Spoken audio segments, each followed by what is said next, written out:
आमच्या विधानसभेचे अध्यक्ष सन्माननीय ॲडव्होकेट राहुलजी नार्वेकर साहेब, विधान परिषदेच्या उपसभापती श्रीमती नीलमताई गोरे, ज्यांचं आता दादांचं ओघवतं भाषण झालं आत्ता, असे आमचे संसदीय कार्यमंत्री चंद्रकांतदादा पाटील, सन्माननीय मंत्री मंगलप्रभात लोढासाहेब, श्री अरुणभाई गुजराती, ज्यांच्या अध्यक्ष असताना मला पण सभागृहामध्ये ती संधी त्यावेळेस होती. पुढे बसलेले सर्व ज्येष्ठ सन्माननीय सदस्य अण्णासाहेब डांगे, सुधा जोशी मॅडम, ताई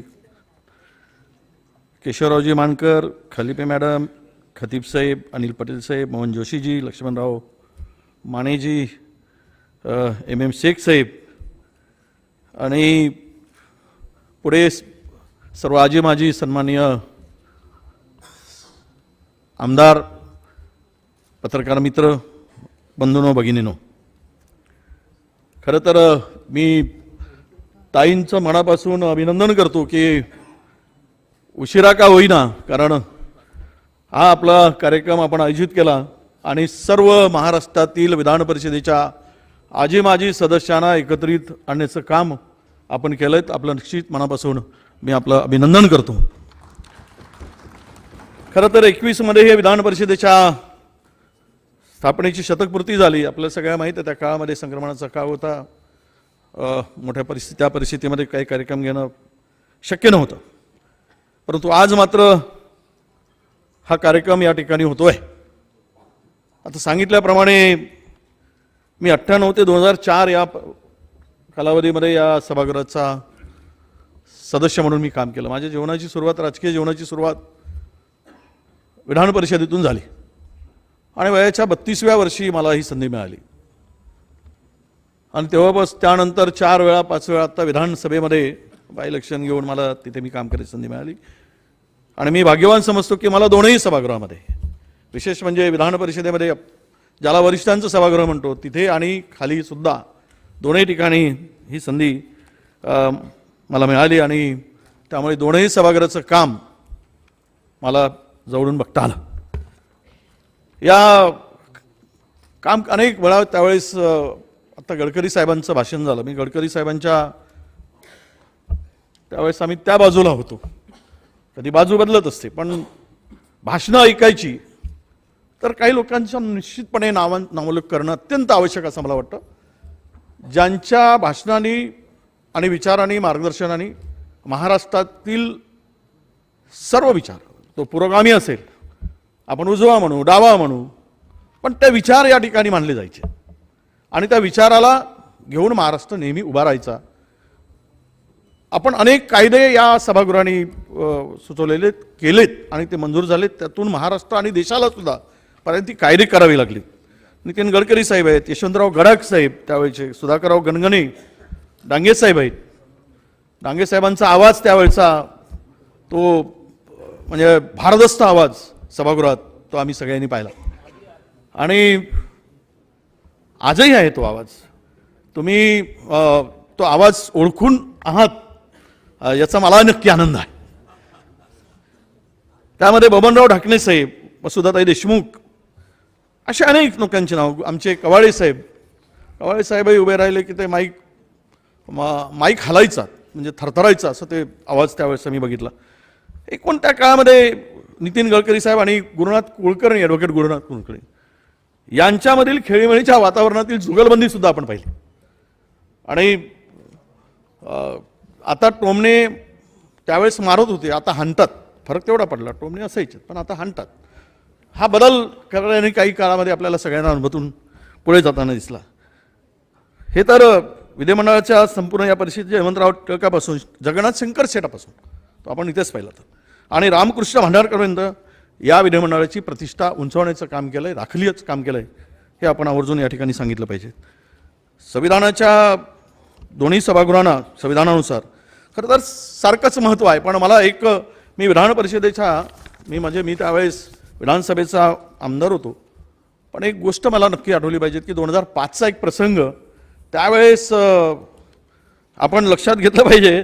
2005ला अर्थसंकल्पीय अधिवेशन होतं आणि विधानसभेने ते अतिशय महत्त्वाचं म्हणून त्याला विनियोजन बिल मंजूर केलं आणि विधान परिषदेमध्ये चर्चेला सुरुवात झाली. तोपर्यंत विधानसभा संपली, कारण विनियोजन दोनही सभागृहात मंजूर व्हायला पाहिजे. ते इथे अडकलं आणि अडकल्यानंतर जी पळापळ सुरू झाली, मला नंतर विशेष अधिवेशन बोलावं लागलं विधानसभेचं. आपण त्यावेळेस 2005ला आणि विशेष अधिवेशन बोलवून ते विनियोजन बिल त्यावेळेस मंजूर करावं लागलं. म्हणजे इथे बोलणारे 10-10 तास, 12-12 तास, एखाद्याला जर थांबवायचं झालं तर ती न थांबता, म्हणजे पाणी न पिता 12-12 तास भाषणं या सभागृहाने ऐकली. आणि कधीही नाही, बिनधास्त अगदी असे डोळक्यात, आता जरा झपकी येते सभागृहात बघितल्यानंतर, डोळे जरा मिटले जातात, पण त्यावेळेस सतत डोळे उघडे ठेवून ही सभागृहामध्ये ती सर्व त्यावेळची सगळी मंडळी या सगळ्या चर्चेमध्ये सहभागी होत होती. आणि म्हणून आपण नेहमी म्हणत असतो की विधान परिषद म्हणजे, त्यावेळेस टोमणे थोडेसे मी पण झाल्यानंतर जरा आता मला सभागृहात वरच्या सभागृहातून खाली जाण्याची संधी मिळाली, त्यावेळेस राजकारणाची सोय असं वगैरे आपण म्हणायचं. विधान परिषद म्हणजे खरं तर किंवा निवडून यायची ताकद नसलेल्या लोकांना पण इथे पाठवतो असंही कधी कधी टोमणे हाणायची त्यावेळेस.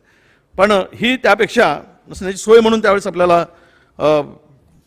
या सभागृहाच्या गरज काय वगैरे. आता तुम्हाला माहीत असेल कदाचित की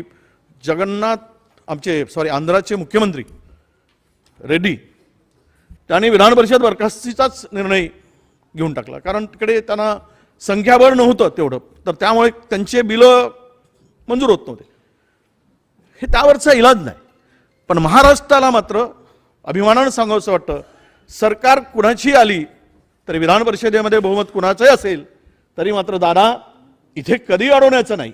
ठीक आहे, भाषणं लांबवली, भाषणातून थोडी जिरवाजिरवी झाली, परंतु बिल मात्र अडवून कधीही त्याचा विरोध किंवा काम त्याला अडवण्याचं काम केलं नाही, ते मंजूरच करण्याचं काम केलंय.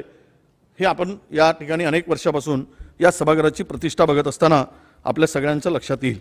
आजपर्यंत या सभागृहाच्या माध्यमातून आपण पाहिलंय की 2 सभागृह आहेत. संविधानानुसार जर 2 सभागृह असले तरी कधी या सभागृहाने वरच्या आणि खालच्या एकमेकावर कुरघळी केल्याचं कधीही आपण ऐकत नाही. दोन्ही सभागृहांनी स्वतंत्र प्रतिष्ठा जपण्याचं काम केलंय आणि म्हणून एकत्रित विचार केला तर ते सभागृहाचं काम अगदी विधान परिषदेचं ठसठशीत लक्षात राहण्यासारखं आपल्या सगळ्यांना निश्चितपणे दिसेल असं मला वाटतं. या सगळ्यामध्ये आनंद याचा आहे की आपण फार महत्त्वाची कामगिरी त्यावेळेस विधान परिषदेच्या माध्यमातून, मग त्यामध्ये कॅपिटेशन फीच्याच बाबतीतलं जे एक विधेयक होतं तो सुद्धा एक कायदा आपण केला. गलिच्छ वस्ती निर्मूलनाचा कायदा आणि गुंठेवारीचा कायदा, पुनर्वसनाच्या प्रकल्पग्रस्तांच्या पुनर्वसनाचा कायदा सुद्धा या सभागृहाने मंजूर केलेला होता. कापूस एकाधिकार असेल, माथाडी कामगारांचा कायदा विशेष म्हणजे खूप चर्चा झाली त्यावेळेस आणि प्रचंड चर्चेनुसार ते माथाडी कामगारांचा कायदा जो करण्याचं काम, तर त्याचं श्रेय जर कोणाला जात असेल तर ते विधान परिषदेला जातं. हे निश्चितपणे या ठिकाणी आवर्जून सांगावं लागतं. विधान परिषद हे सभागृह म्हणजे केवळ वेगळं आणि महत्त्वाचं यासाठीच मानतो आपण की स्थानिक स्वराज्य संस्थापासून तर पदवीधर असतील, शिक्षक असतील, लेखक असतील, कलाकार, सहकार चळवळीतील नामवंत जी व्यक्तिमत्व आहेत त्या सगळ्यांना यामध्ये संधी मिळत असते आणि ते काम करून त्यामध्ये या विविध क्षेत्राला न्याय देण्याचं काम या माध्यमातून नक्कीच झालेलं आहे. म्हणूनच वरिष्ठ सभागृहाचा म्हणून या सभागृहाला सन्मान आजही मिळतो, कालही मिळत होता. मला अभिमानानं सांगावं वाटतं की याची गरज नक्कीच आहे.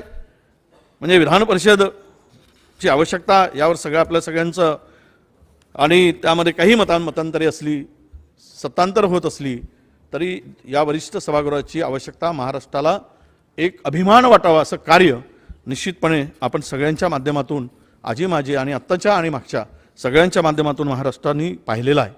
विशेष करून विधानसभेच्या आजच्या कामकाजापेक्षा अनेक मान्यवरांची भाषणं मी त्यावेळेस बघत होतो की विधान परिषदेच्या आपण आत्ता तर लाईव्ह झालं, पण त्यावेळेस गर्दी जी होत होती भाषणं ऐकायची, त्यावेळेस गॅलरी फुल राहायच्या, त्या विधान परिषदेच्या सभागृहाच्या राहायच्या. इतक्या खोलीपर्यंत अत्यंत सुंदर आणि मार्गदर्शक भाषणं आपण त्यावेळेस प्रत्येकाने अनुभवलं आहे, पाहिलं आहे आणि ऐकलं सुद्धा आहे. विधान परिषदेच्या संदर्भात थोडासा सभापती महोदया इथे आहेत एक शेवटचा, की याची पुनर्रचनेची काही थोड्यामध्ये आवश्यकता मला असं वाटतं की आपल्याला आज स्थानिक स्वराज्य संस्थांमध्ये 22 सदस्य आपण निवडून देतो. ती संख्या थोडी वाढवली पाहिजेत. या शतकोत्सवाच्या निमित्तानं मला जरा सांगावं असं वाटतं की प्रत्येक जिल्ह्यातून एक सदस्य किमान यासाठी असावा.